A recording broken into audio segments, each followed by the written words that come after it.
Hey X3 family, welcome to Those Rookies times 3. My name is Kenisa and I'm here with little Miss Aria. So yes, she is here, y'all. I had her on May 12th. And it's her 1 month birthday because it's June 12th now. So yeah, she's here. And I wanted to just give you guys an update. I had all these plans of how I was going to do all this vlogging and videos, and I didn't do it. Obviously I didn't do it because I had a really hard time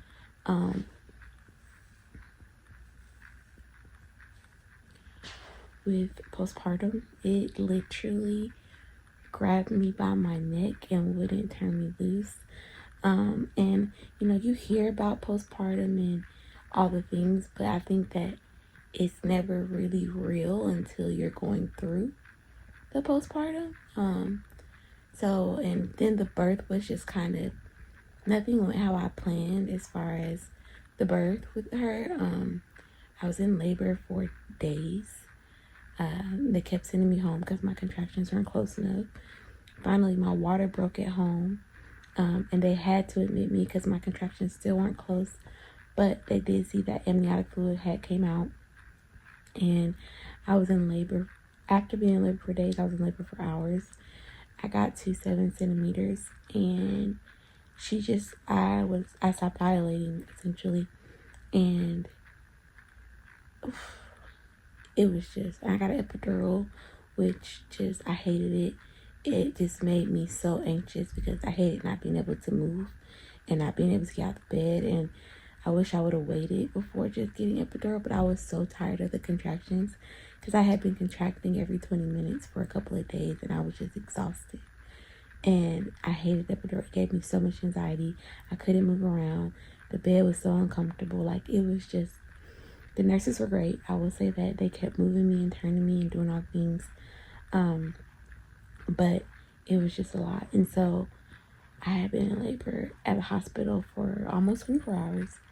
And it was like 4 or 5 hours where I was stuck at 7 centimeters. I was not dilating. And I was just, they were giving me so much Pitocin that it was just canceling out my epidural. And I was just in so much pain. I was shaking. I was in so much pain. When they told me I didn't dilate, I just started screaming. I had a full-blown, I've never had a panic attack until that moment. Like, I literally felt like I could not breathe. I was like, I can't breathe. So ultimately they ended up deciding to do an emergency C-section because when your water breaks, they don't like your water to be broken more than 24 hours because it increases your risk of infection.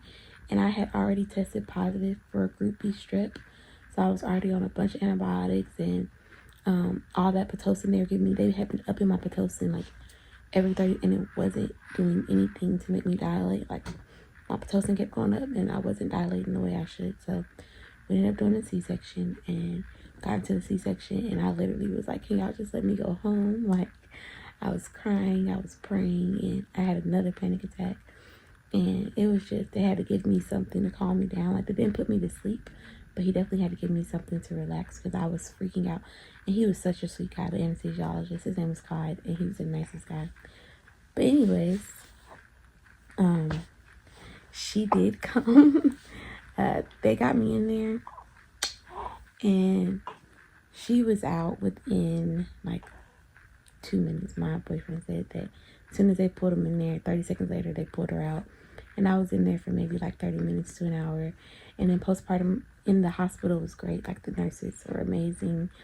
The room was way better. The bed was a lot more comfortable. But I think that, you know, it all set in when I got home that my parents hadn't been able to make it yet. And they were supposed to be there during the labor, but it ended up just being...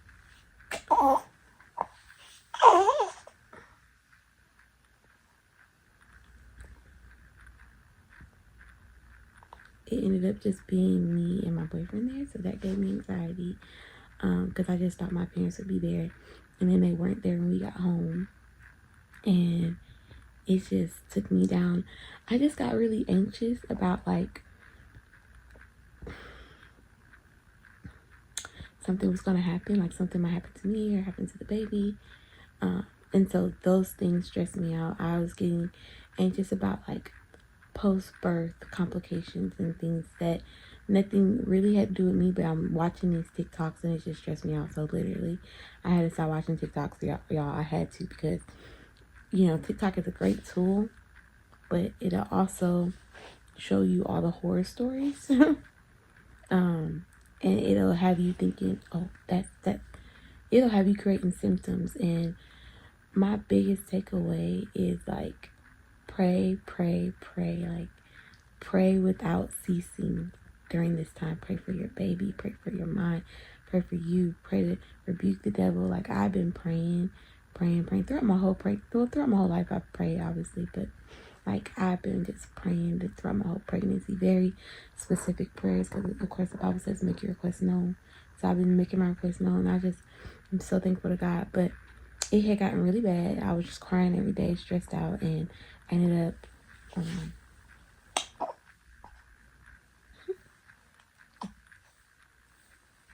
up flying my mom out to stay with me. So she's been here for 2 weeks, and it's just been so great. I love my mom so much. The lady is a godsend.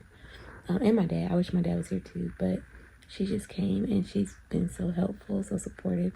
When I have my moments, we talk. She prays with me. She tells me, we talk about God. Of course, my mom is the first lady, so but she tells me scripture. She tells me all the time the devil cannot reach your mind. So if you speak it, the devil will try to place something, try to give you things and show you things to make it your reality, but he cannot reach your mind. So don't speak it. And that was a game changer for me. Just getting outside and grounding and all the things. So I'm just so thankful for my mom. Ari loves her. Her and Ari have the cutest little relationship already. So I'm just so thankful for her for just dropping everything and getting down here to make sure that I had the support I needed. I'm thankful for my friends who really came in before my mama got here. My mama didn't get here till 2 weeks after, but my friends who really just stepped up for me, like Shania, Tavara, Jasmine, Tanya, my best friend Tanya, Haley, like all of my friends who really just rallied around me and checked on me, had their moms calling me that were local, just to make sure I was okay. I think that typically I'm very much so a loner, but after having a baby, you realize just how much your village matters and how much you need help from your village, and that they don't know unless you ask, unless you tell them. And at first I wasn't trying to tell anybody, and I finally just broke down and was like, I'm struggling. I'm thankful for my boyfriend who, did everything he could to be as supportive as he could, because I know it was hard for him as well, and he's going through his own emotions, but did everything that he could to, just be there for me and support me. But yeah, I'm doing a lot better now. I still have my moments. I'm still healing from the C-section and all those things, but we're doing good. And I think the main takeaway I was telling my mom is, and my best friend, my best friend came over because I was having a really, really bad day, Tanya, and she just, I might cry, because she sat there and she told me, God told me, she told me what God told her. And she knows me, I'm a Virgo personality type A. I stick to my plans, and when my plans don't happen, I get anxious. And she was telling me, God told her, it's not about my plan, it's about his plan, and I need to rip up my plan. And that has really, once she said that to me, it's really resonated with me. And she sat there with me, listen to gospel music, she prayed with me. I love her for life, and I'm so thankful. But she did that. My boyfriend was cooking for me. I just am so thankful for him and so thankful for her, my friends and my family. When my parents weren't here, they were calling me. I'm thankful for my big sister and my little sister, who just would sit on FaceTime with me for hours just to make sure I was good. And my sister sent me stuff to help. She helped me get my mom here. Just things like that I'm so grateful for. Just realizing how much people really do love you and really will just look out for you and be there for you was just very sweet for me, because you almost sometimes feel like you're alone in this world, and then you realize, oh wait, these people really will go out their way for me, and it's just a blessing to have that, because I know not everybody does. And I just was thinking about if I was a mom that really didn't have like a boyfriend or my family or my friends, I just hats off to single mothers and people who don't have anybody, because this is hard. Being a mom is the hardest thing I've ever done. Postpartum is the hardest thing I've ever gone through. That's the only time in my life where I felt like I didn't have control over my mind. And that was very scary for me, because I'm a planner. I like to be in control. I like to plan things out. So for me to feel like I couldn't control my mind was hard, okay? Like, hard. So, like I said, I'm just thankful for everybody. I'm just thankful for support. And I'm thankful she's here, my sweet little baby, and she's doing so well and so happy. And y'all cut my hair. I was like, you know what? I'm cutting my hair. I'm doing something different. I need to get my eyebrows done. I wanted to get them done before I cut my hair, but I didn't have time because, you know, I had to pump because I'm breastfeeding, and I was trying to pump to make sure my mom had milk before I left. But I really haven't. I've been wanting to cut my hair my whole pregnancy. That's after I have them cutting my hair, and I cut it, and I love it. And it's so cute. It's not style. It's very early in the morning. I mean, I just woke up. My mom and I split shifts last night, so she took the first shift so I could sleep. And nothing, girl. I wasn't getting. I'm talking about girl, y'all. I wasn't getting no sleep, and I think that really played into it as well. I think a lot of postpartum, and I'm not a postpartum expert by any means, but I think it comes from having your village, not having a village, and sleep. Because once I reached out, got my village, and you know, I really had conversation with my boyfriend that this is what I needed. He stepped up or whatever, and with my village, things started to come into place. You know what I mean? And I just started to really like. I started to feel like me again. And I still, like I said, I still have my moments, but I really do feel like, okay, I feel like myself a little bit more and more each day. I'm starting to feel like me. But yeah, so I just wanted to update you guys that little Ari is here, and she's just a precious little thing. And she just hit a month, and she's hitting all her milestones. She's just doing so well. We took her to the doctor for a 2-week. At 3 weeks, so we're gonna wait to go back to her 2 month. But everything is going well. She hit her weight goals, her developmental goals. Everything's doing good. So, I don't know. I'm gonna try to be posting, you know, more stuff, but it's hard to find the time because I wanted to vlog yesterday before I got my hair cut. I did not.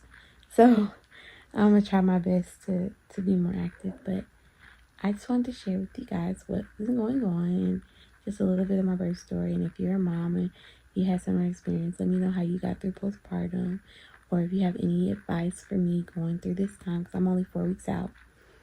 Let me know. But yeah, and thank you guys. She's smiling.